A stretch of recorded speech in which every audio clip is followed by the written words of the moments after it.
പ്രായപൂർത്തിയാകാത്ത പെൺകുട്ടിയെ പ്രണയം നടിച്ച് ലൈംഗികമായി പീഡിപ്പിച്ച കേസിൽ മദ്രസ അധ്യാപകനെ പോക്സോ നിയമപ്രകാരം അറസ്റ്റ് ചെയ്തു. അഴീക്കോട് മേനോൻ ബസാർ വിളക്കുപറമ്പിൽ 24 വയസ്സുള്ള സമീറിനെയാണ് കൊടുങ്ങല്ലൂർ പോലീസ് അറസ്റ്റ് ചെയ്തത്. മദ്രസ വിദ്യാർത്ഥിനിയായ പെൺകുട്ടിയോട് പ്രണയം നടിച്ച് ഇയാൾ പലപ്പോഴായി ലൈംഗികമായി പീഡിപ്പിക്കുകയും ദൃശ്യങ്ങൾ മൊബൈലിൽ പകർത്തിയത് പ്രചരിപ്പിക്കുമെന്ന് പറഞ്ഞ് ഭീഷണിപ്പെടുത്തുകയും ചെയ്തു എന്നാണ് കേസ്. പെൺകുട്ടിയുടെ പരാതിയെ തുടർന്നുള്ള അന്വേഷണത്തിലാണ് പ്രതി അറസ്റ്റിലായത്.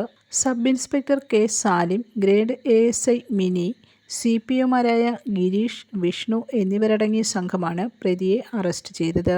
News desk, press Malayalam.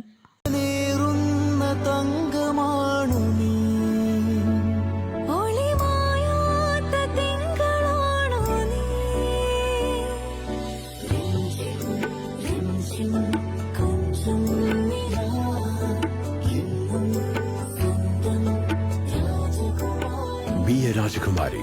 Rajakumari Gold and Diamonds. The trust of Travancore. Rajakumari.